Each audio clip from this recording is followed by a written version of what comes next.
Why can we know exactly what's wrong with us, but it doesn't do anything to stop us from doing it anyways?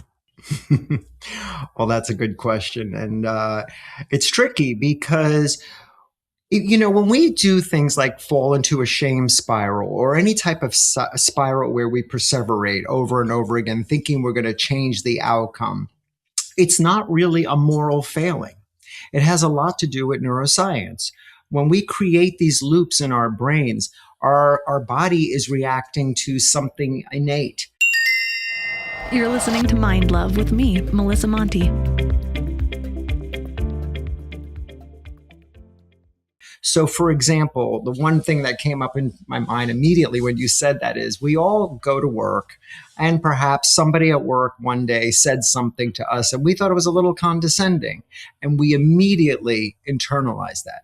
And we think, what did I do? What did I say? I always do this. I should know better. And we get trapped in that loop.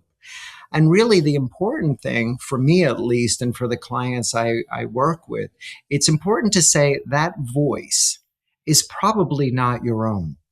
It was probably installed in you many years ago, or maybe as an adult when you had a traumatic experience like a breakup or a divorce. But certainly for children, survivors of traumatic childhoods, there is a voice, there is an origin of that voice, and it is telling you something. The reason we get locked into those loops is because that voice was installed in us before we even had the knowledge of how to say, you know what, I'm going to give this to you back. That's not me. And one of the things you can do right away is say to yourself, that's a thought. I'm telling myself, what are the facts? Tease them out because they're not always related. And when you can do that in real time and say, okay, wait a minute. What's really happening here? Oh, I'm getting activated. Maybe it had to do a lot with the way I was raised or my mom abandoned me or abused me. Well, I'm not an 11-year-old boy anymore. I'm an adult doctor, and this situation has nothing to do with that. And when you begin to start teasing it out, you can help yourself break out of those loops because it's really not a moral failing. It just has a lot to do with the neuroscience that developed over years. I often say that I still have that voice. It's just my relationship with it is different. I don't automatically deem it as true. I'm just like, oh, yeah, there's that voice again. She's still a bitch, but we're moving on here. But one thing I found, because I've just been doing self-development for 20 years now, and there was an almost pitfall that I fell into where once I started realizing where things were coming from, it was almost making things worse. It was like somebody once told me, if you keep digging graves, you'll always find something. And so I'm curious, though, do we need to know the origin of that voice, or is it just enough to know that the voice exists and it's not true? Another great follow-up question. So yes, it's so funny. The first part of that is like when you identify that voice as another person and you called her a bitch. The funny thing is I used to get trapped into that voice where I would say, oh, shut up, Frank. Oh, God, just shut up. And I thought to myself, why am I yelling at myself? That's not me. So I named the voice Tony, because I love Stephen King and I love The Shining. And I don't know if you remember the little boy called the voice in his mouth Tony. So now I yell at Tony. I'm like, all right, Tony, enough. You've gotten my head. Now get out. So that's one thing. I think to answer your second part of your question, is it important to understand the origin? I don't know if you need to delve into it. Like you said, do you need to go digging for bodies? Not necessarily. If you do, you should do that with a trained psychotherapist. That's important. But with the shame compass, and one of the O is actually looking at observing it, but mapping. So the M in compass is mapping it back to the origin. It may not be important for you to understand or delve into the origin, but it's important for you to identify the source. So for many people, they could say to themselves, this all began after I got into that terrible breakup in high school. Or yes, my father left us when I was 11 and I've always blamed myself. Or I was abused, whether it's from a partner as an adult or as a child. It's important to actually be able to say, I know where this is starting from. You don't have to go back there every single time and open that wound. That could be very traumatizing in and of itself. But I think as far as a map and a framework to move through any kind of trauma or shame in this case, it's important to know, I think, what the origin is.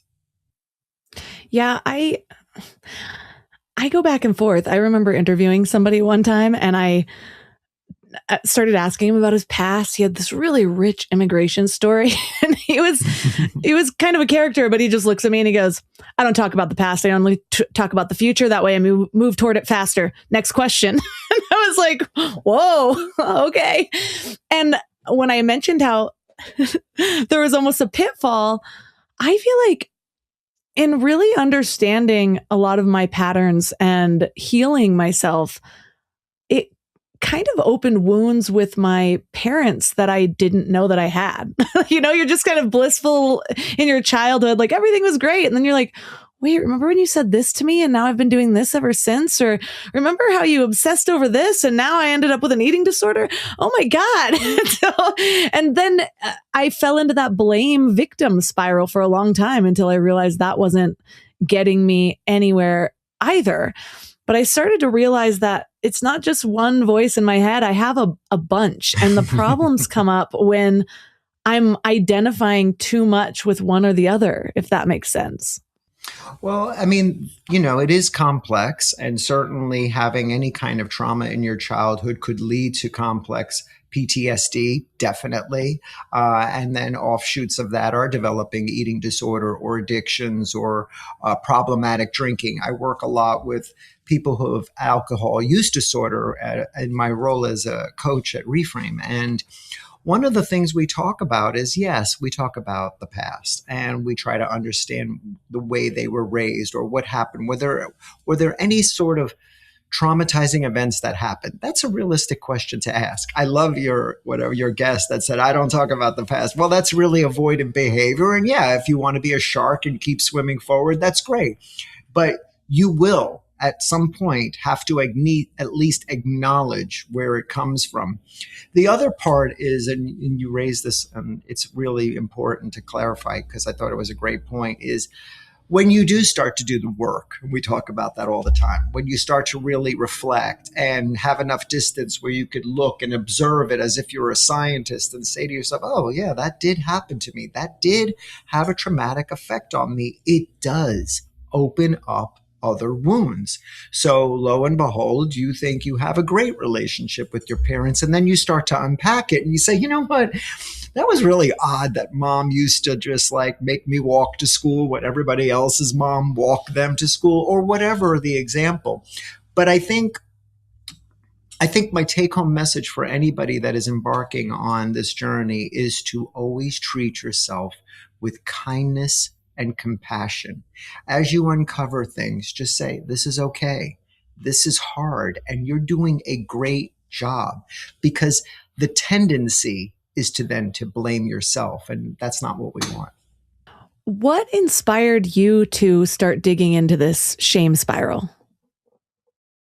Well, many years ago, when I was 11 to the age of 13, I was molested by my scoutmaster. And at age 13, I had had enough. It was more or less the psychological abuse of it, apart from the sexual abuse. And so I told my parents. My parents are Italian immigrant, Catholic law, they're good people.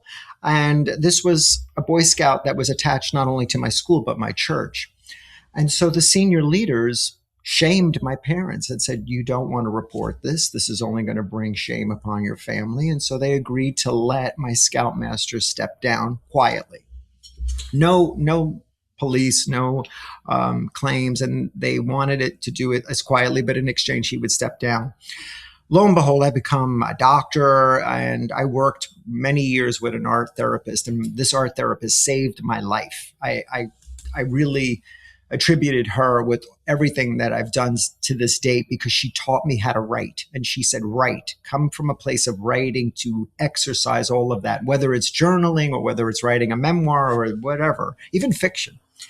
And then cut to, I believe, 30 years later, I am a physician, and I had just written a book on health. And I met up with some individuals who knew me from when I was a kid, and it sparked a memory to look him up. And I found that the year after we told that he had been molesting me, and the year after he stepped down, he adopted a boy and he wrote a book and he was on the Today Show and he was nominated Father of the Year. And then, wait, it's going to get worse. So I looked him up and I found him and I called him. Of course, he didn't remember me. And you have to understand that after a lot of psychoanalysis, the best analogy I can give you is an alcoholic doesn't remember every glass of Chardonnay. Of course, a child molester is not going to remember every child. And I'm good with that. But what he did told me on that phone call chilled me. Not only did he adopt a boy, he adopted 15 more boys, and they had special needs. And 3 of them were still living with him. So I, over the course of the next couple of years, worked with the police. I wore a wiretap. Can you believe me? Like Frank Spinelli from Staten Island, immigrant parents, Catholic school doctor is wearing a wiretap. It was surreal. And over the course of several interviews, we were able to get him to admit stuff. But it really hinged on the fact that some of his sons, believe it or not, came forward with wild stories that I won't get into because they're graphic, but just suffice to say, he had a jacuzzi in his bedroom to lure the boys upstairs. So lo and behold, we brought him to justice. And I have to say, I attribute it to the legal system. Although it's slow, it works if you trust it. And I felt such great comfort because my scoutmaster was also a New York City cop. And I cannot tell you the outpouring of New York City police officers who were all supportive of me and this cause and getting him in jail. And I remained in intensive therapy. Another wonderful therapist really helped me, and I wrote a memoir about it. And I'm doing great. Since then I get married, and then something happened that happened to all of us, the COVID pandemic. And once I lost all those pillars that were holding me together, the socializing, the work, the functioning, I found myself spiraling into this shame spiral. At the same time, I am part of a class action lawsuit against the Boy Scouts, which had gone on for years. And when I tell you, Melissa, it was so tedious that the end, when this all culminated, I had to fill out a 47-page questionnaire recounting in graphic detail what happened over the course of those 3 years. And I, in my mind, that's what I attributed to my rock bottom moment. I was having problematic drinking like millions of people during the pandemic who were drinking too much. And I just woke up one morning and I said, this is enough. I don't want to be this person. I don't want to live with this shame and this guilt and this pain. And what can I do about it? And I had been working with clients for years, helping them with their trauma. And here I am, I was submitting myself to it again. And I realized, if I'm submitting to it, how can anybody else without these tools? So I started working very closely with the other coaches that I work with and my own coach at the time, my own therapist. And I came up with the framework that ultimately became the Shame Compass, which really is a framework to help you. Because for anybody that's listening, we survive our shame if we're here right now, right? And we built, some of us, wonderful lives. We've done it. We've succeeded. However, it's not about survival anymore. It's learning to live without the armor that we wore to protect ourselves. How do we move through it? Because one of the biggest misconceptions is that you need to move on. You need to get over it. It happened. Well, that doesn't happen. Shame can actually be healthy, but shame for the most part is toxic. And it's that voice in our head who is constantly nudging us, constantly replaying the blooper reel of everything you've ever done wrong in your life if you let it.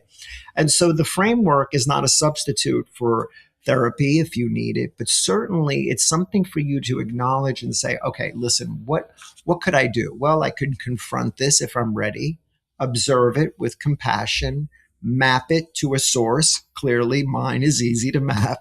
But then beginning the process of processing it and understanding, where do I feel this shame? Where does it come up? When does it come up? Who's the voice I'm hearing?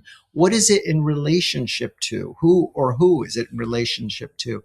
And then I think one of the most important parts is really coming to terms with the fact that you have to accept this as a part of you and integrating it in your life. And that's really hard because many people feel that the distinction there is to deny it. And I don't ever want anyone to deny anything that's ever happened to them. Your feelings are very valid, and you should never discount those prior traumas, whether how small they are in comparison to somebody else. Again, it's not, somebody said something great. It's not a race to the bottom. We all our troubles are our troubles, and we process them differently. And then, really, how do we build or develop those tools like you probably know so well and talk about here so we can sustain our lives and move forward and hopefully live happier, healthier lives, because that's really the bottom line. Whenever I work with clients, whether it's alcohol use disorder or body shaming or body image or just trauma of being abandoned or broken up with, one of the things I say to them is, what do you want? What is it you want beyond this? Because it's never really about this. It's never really about the alcohol, let's say.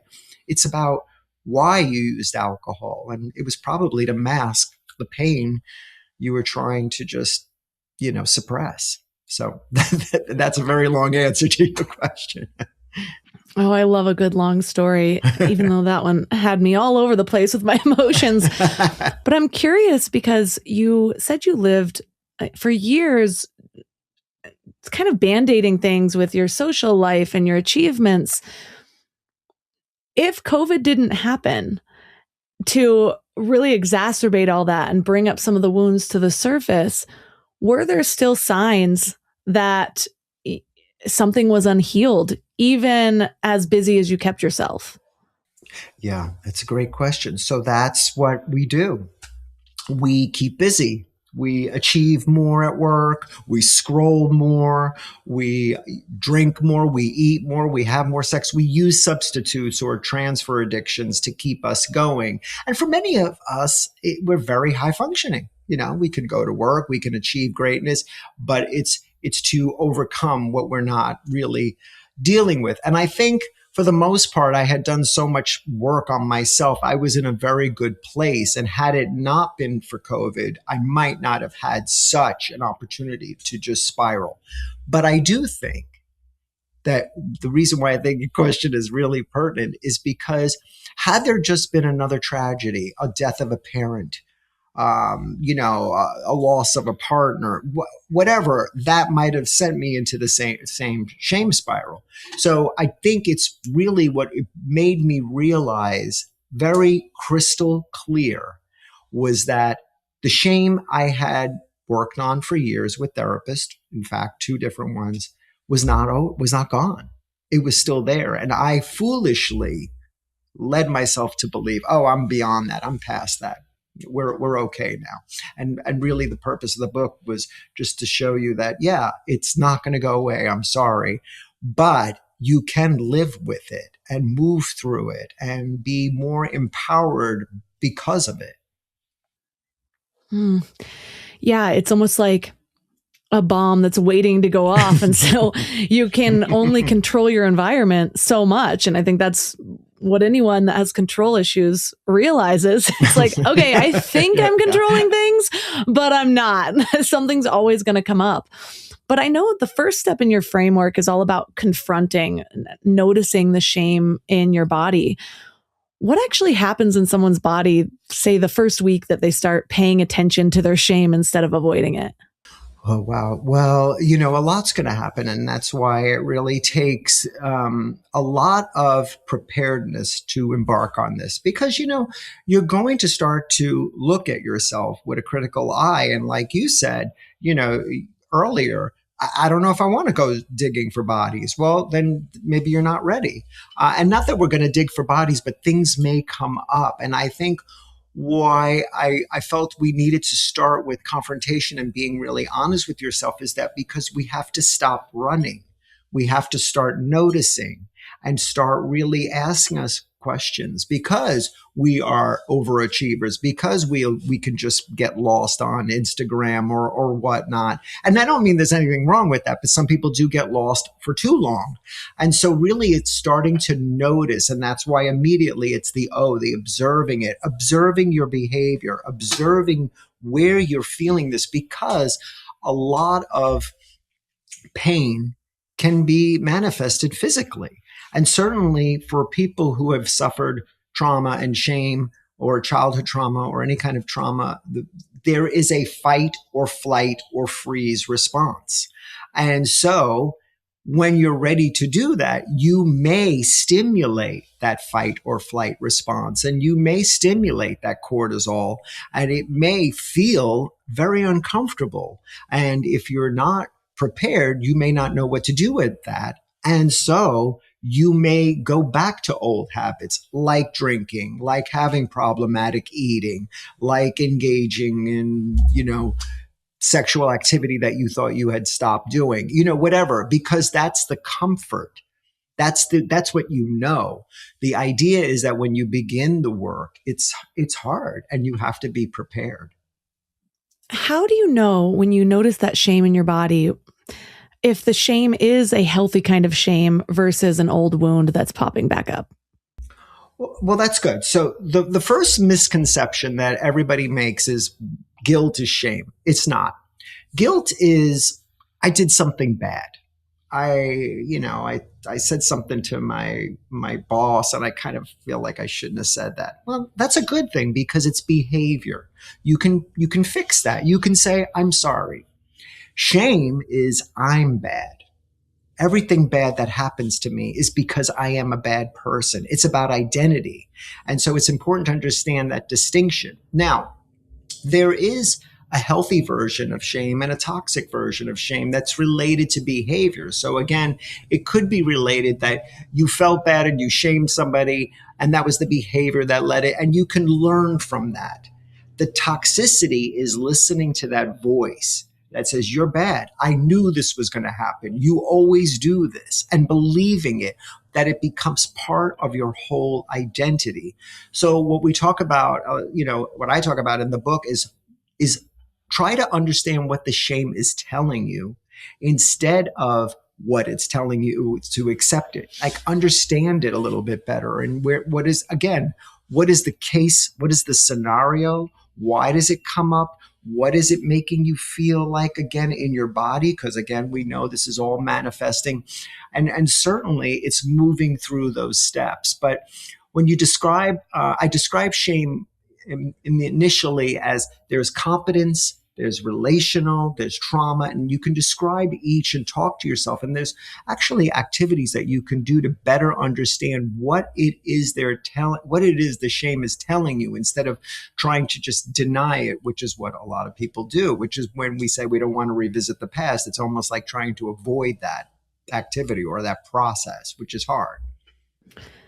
I can see how I easily did your first three steps of confronting, observing, and then mapping. Good. But I see where I got stuck is in that processing layer.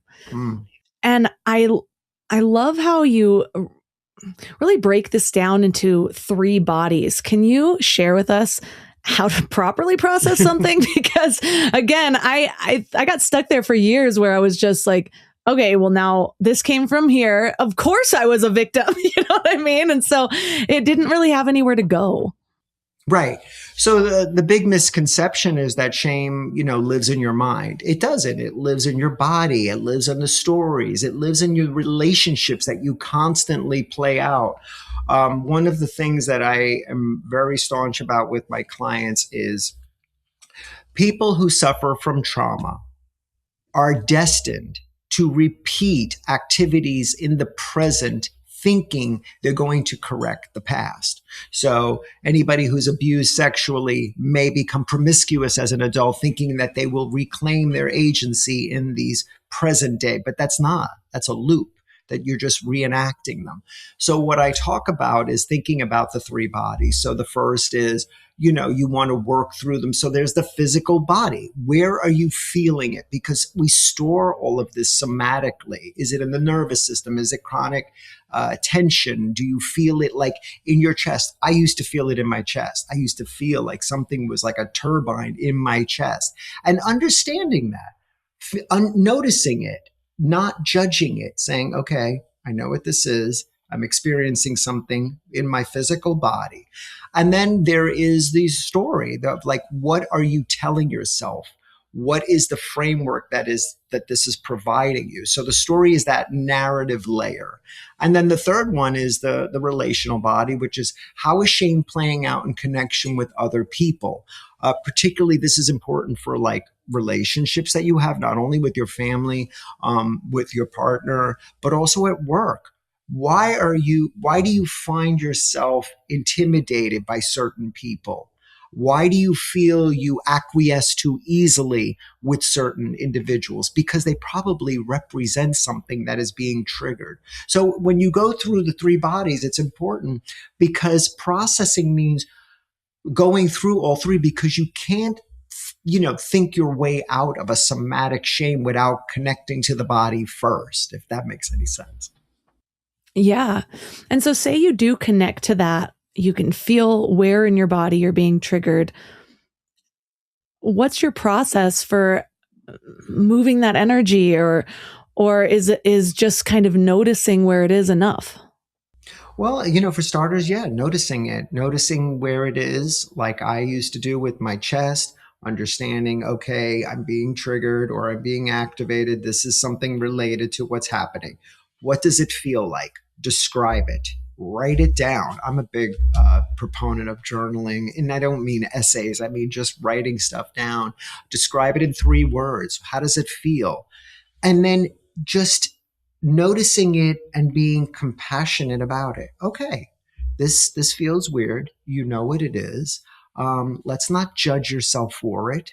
That's another thing that we do next. We notice it, but then we judge ourselves and then we get critical. The idea is to just notice it, describe it, and not judge ourselves and just see if you can move on. And then there's all these other behavioral techniques that you can do, whether it's meditation or whether it is journaling, but to actually just process the feeling of having it when it does come up.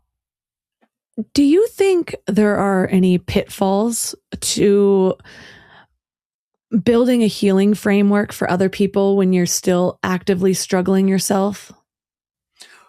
Well, yes. I mean, but it did take, 5 or 6 years. So there was a bit of time after, the initial, I would say, my rock bottom moment into it. But I think I had always been writing and always really working with individuals who had suffered from traumatic experience ever since back from 2013, when I was working with people right after I put my Scoutmaster behind bars. And certainly that was a very key fundamental change in the way I practice medicine.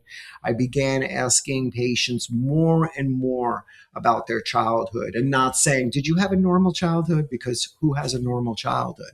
And I think it was very helpful to really try to tap into what was going on, because it answered so many questions, especially about people who, women who came in who complained about eating disorders or having dysfunctional relationships, men who felt they couldn't be honest with their wives, and a variety of things that I would have never uncovered. So I felt that I had been working through that and working with individuals. And then, 5, 6 years ago, when I started working with clients who were, really struggling with alcohol use disorder, I noticed the same patterns again. And so it was a matter of just building these patterns while simultaneously understanding my own experience and sort of, I guess, the difference between, well, it's not the difference. Many self-help books, when you read them, particularly one of my idols, which is Brene Brown. She is someone who has experienced a lot of these issues that she brings up in her work because it is part of her work. So I think it's not uncommon, but I certainly didn't think I was prepared to write this book in 2013 or even in 2001 or 2020. Right. I have always been helped the most by people who have actually experienced things. Even from a young age, I think seeing a therapist at age 12, I remember sitting there and being like, you haven't gone through any of this. Why should I trust you? From like a very young age versus now when I know what I've gone through. I know how I help, but I think there's a lot of people that are in my position that are maybe have an audience, maybe do share their story, but we don't always feel fully healed. And so that imposter syndrome comes up sometimes. Like even recently, I was going through a turmoil thing and I felt old eating disorder pulls that I haven't felt in years. And I was able to have the tools to move past them. But I'm not going to lie and pretend that during that period of time, I wasn't sitting there like, what am I even doing? Didn't want to go online, didn't want to see my audience. And I had to really process it afterwards and say, okay, yeah, but you felt all the feelings and you didn't do what you did before. That is still healing. But when I'm in those feelings, I just feel broken. Right. And that's quintessential shame. But, just to go back to that, well, thank you so much for sharing that. And first of all, and I do totally understand your imposter syndrome. We're supposed to be infallible. We're supposed to be beyond that. We're authorities. Well, authorities do have problems and they have to work on them. I think the courage comes from admitting it. The courage comes from being vulnerable and saying, I have still ongoing issues that I'm working on at all times. Who reaches a final destination of being perfect? No one. But to be vulnerable, to be honest, to show up and have compassion for yourselves makes you probably better suited than most people. I find that there are people I listen to or I work with or colleagues where they are not healed in any shape where they should be giving advice because it comes from a wounded self. That's a tough place to be when you are still struggling with your identity because it's related to trauma and you don't have the capacity to step out of yourself as you just did. Like what you just did was you talked about yourself in the third person and you were giving us a 360 view. That's not the same as I'm going to just try to muddle through it and you'll notice it because what you'll hear is I. And it's like, the client's like, but it's really about me, isn't it? So there are times when I do struggle with myself and say, what gives me any authority? And it's like, well, I've been doing this research for so many years and decades. I think also the other thing that's important for you and I is we have lived experience. We have the lived experience. And you said that yourself. It's like having that connection with people to say, I kind of get what you're coming from is vital. Mm. So after we process our shame in the three bodies, your next step is around acceptance. What does it look like to actually integrate your story or your shame without eliminating it completely? Yeah. So you're not going to eliminate it. That's just one of the things that we have to accept. And it's really about integrating as part of our DNA. And that's hard.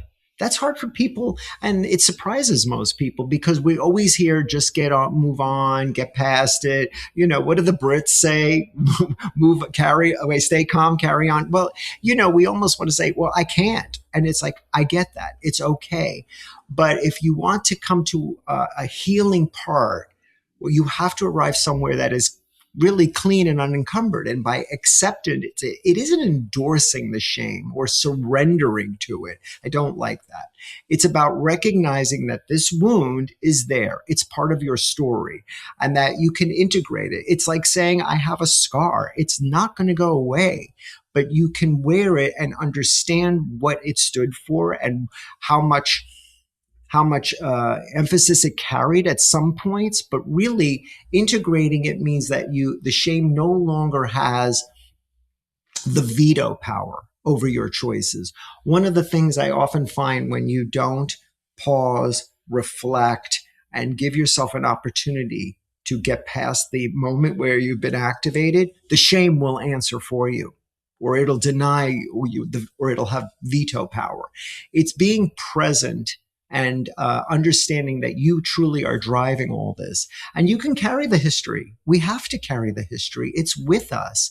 And certainly I've made a career out of it. You have too, because you're helping people.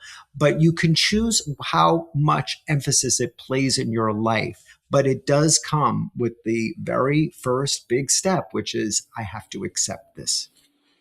When you start to share your story with other people, I had phases of this. First, it was just like, I remember the very first time I ever told somebody willingly that I had an eating disorder, besides being found out in some way. And then eventually I chose to help other people by sharing my story. But in those beginning days, I can't say I always shared it with the right people.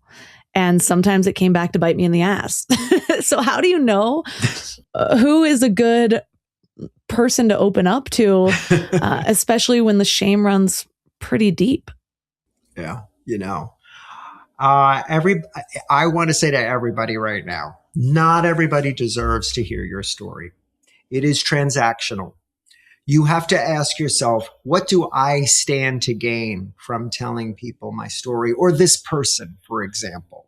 Do I have to vomit it everywhere I go? No, you certainly don't have to. And a lot of people with alcohol used to sort of struggle with this. Oh, I'm a sober person now. I don't drink anymore. I had a drinking problem. I got a detox. You don't have to tell everybody everything. And the way you frame it could be very easily, I struggled with the way I ate, and now I'm beyond that. Like, there are ways of framing it so that you don't have to go and expose yourself. And certainly it is I caution people, you don't have to tell people everything. And you certainly should be asking yourself, what do I stand to gain? And what does this person stand to gain? Am I helping them by telling them my story? Am I clarifying something that may be confusing right now? Okay. Do I stand to gain what? What do I want by divulging my story? If it's sympathy, if it's, condolences, well, then you better be prepared if you don't get what you expect. This came up just yesterday. A woman I work with had been assaulted as a teenager, and she's never told her husband. And I just asked, what does your husband say? She goes, I've never told him. And I said, oh, okay. And I didn't think anything of it at the time. And then later on, weeks later, she said to me, I felt tremendous amount of shame that you were thinking I was a terrible wife. And I go, oh, it's interesting. Do you think you're a terrible wife because you haven't told your husband? And she said, no, because I know my husband won't respond the way I want him to. He won't give me empathy. And I go, well, then that's all the answer you need. If you feel at the bottom of your heart that you're not going to get what you need, then you were smart enough to understand the situation better than I could. And I think that, to me, crystallized everything. I was like, you know what? She's far more evolved than I gave her credit for, because I had no clue. I thought she was going to say, I'm protecting him. But she didn't. She said, I'm protecting herself. And I thought that was huge. That was a huge milestone for me. That would be a milestone that would be leading towards divorce when I realized it. But to each their own. We all have different standards in our relationships. I've had people that I love very dearly that didn't respond the way I had hoped. Yeah. And it was either something I had to heal from or something that we both healed from, and it made us both better people. But I mean, my own mother, I think one of the most healing things has been understanding the limits of our relationship, understanding what she's amazing for and what she's not quite set out to be. And also understanding that some of the things that I think of are cruel are her own wounds that are surfacing or the things that Exactly. she developed when she was a child. And so, as much as I want to judge that husband, I'll refrain. But that's great introspection. You realize like your mother just didn't get created in a vacuum. She came with her own past and the way she views the world. And certainly my Italian immigrant parents who lived through World War II had their own version of the way the world operated. And to expect them to be where we are is just unrealistic. So that's why you really have to be cautious about who you share your story with and what is the intention, why, what will they gain from it, but certainly what do you stand to gain? I know. I think one of the most freeing realizations I've had as well is realizing we all want our children to live better lives than we did. And so then to hold my mom to my standard, instead of realizing she kind of created the on-ramp for me to have the ability to get to where I am. And she might not ever have that understanding. And then it just kind of, it gives me more love for that. But another thing I'm wondering is, so often I've had a lot of things that I've needed to heal from. And then I get to a point where, like you mentioned, okay, this is healed. And maybe I've even gone through more of the steps. I've gone through most of your compass steps and I'm like, okay, I'm good now. But we often ignore that we might need a daily practice to kind of keep us here. It's sort of like we're building muscles. We get the biceps we finally want. We can do the bench press amount. I probably sound like silly. I'm not using the right words with the weighties, with the lifters out there. Yeah. But you get the muscles you've been waiting for, and then you don't just stop. You've got to sustain those muscles. So what does a daily practice for mitigating your shame look like? Well, you gave a perfect example with trying to keep your biceps up. I mean, it's like anything. Practice, routine, incorporating it into your routine is very vital. So like you said, if you go to the gym and you're doing curls and you're getting your biceps where you want to be, you can't just stop. The same thing about being a podcaster. You've probably gotten better at it. You have a rhythm. You know what you're doing because you do it consistently. The same thing happens with working on your past traumas and your shame. Shame is not going to go away. And when it rears its ugly head, you have to be ready for it. And the only way to be ready for it is to understand the steps and work on that framework, but also to understand it on a daily basis. And I don't mean delving into the whole framework every day. You can use parts of it. But one of the things I talk about especially is understanding resilience. So resilience isn't the absence of getting knocked down. It's understanding that there is a reliable way for you to get back up. So one of the things I anchor my whole life in is the 4 Ps, which are pausing if you feel like you're being activated, taking a moment, staying present, drop your head into your heart, and then ponder, ask yourself, what's going on? Why am I being activated? What is this bringing up? And then only then can you see the possibilities of how to respond instead of letting shame jump in and respond for you. And so many people say, well, then how do you do that in real time? It's ridiculous. You can't because you're activated. And I say, you're right. So what you have to do is practice. And the way you practice is, let's say you're on the phone with your best friend and you're talking. When they stop talking, don't answer. Count to three, and then answer. It shows them you're actually listening. And 2, it's signaling to your brain, okay, we're not going to activate and let shame or trauma step in. We're going to answer. And I notice this with people all the time. Listening is fundamentally one of the most important things we can do to help keep us present in the moment. I notice you're very good at it. You listen, you're pausing, and you're processing it at the same time. So it is an ongoing process of working through this, yes, you're right. To keep those biceps, you got to keep working out. But I don't think it's about going back to square one and going through the framework every single day. It's about just understanding what are some of the tools you may need day to day and then using them in real time when they pop up. I remember my friend was going through AA, and she was the first person who had ever really told me to like pause when aggravated. Mm-hmm. And over the years, I've developed an interesting relationship with this because pausing has so many benefits beyond even just processing and showing that you're listening. When you're on a stage, that pause is a power moment for other people to process.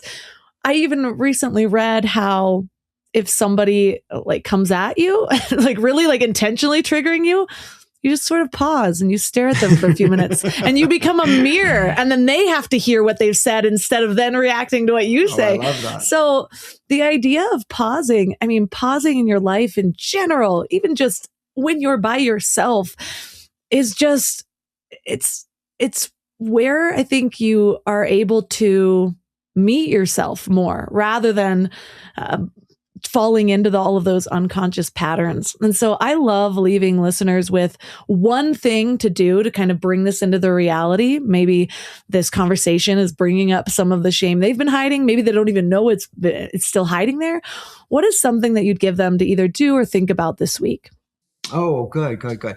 So I would say the next time you feel an urge to numb or escape or disappear, instead ask yourself, instead of asking yourself, like, how do I make this stop? Ask, what is this trying to tell me? Shame isn't the enemy, and like I said, it's the compass. And sometimes it's important for you to think about leaning into it, believe it or not, into the shame and just trying to understand that it's information. It's not really indictment. So again, I think for the take-home message for this week, the next time you're feeling something, whether it's activating, triggering, whatever it is, pause in the moment. And I love what you said. It's your superpower. It's going to show people their reflection. It's like handing them a mirror and a flashlight. We're going to show them what they're saying, but also it is your superpower because in that moment you can feel empowered, but you have to practice. So practice the pause this week. Well, for listeners who are resonating with all of this, where's the best place to connect with you or find your book, The Shame Compass? Well, you can find me on social media under Frank Spinelli or my website at frankspinelli.com. And certainly the book is available wherever books are sold. Want to work through this week's Mind Love Challenge with others? The Mind Love Collective is a free community with monthly themed calls, weekly challenge accountability, and real support throughout the year. So join us at mindlove.com/join. Thanks for giving your mind a little love today, and I'll see you next week.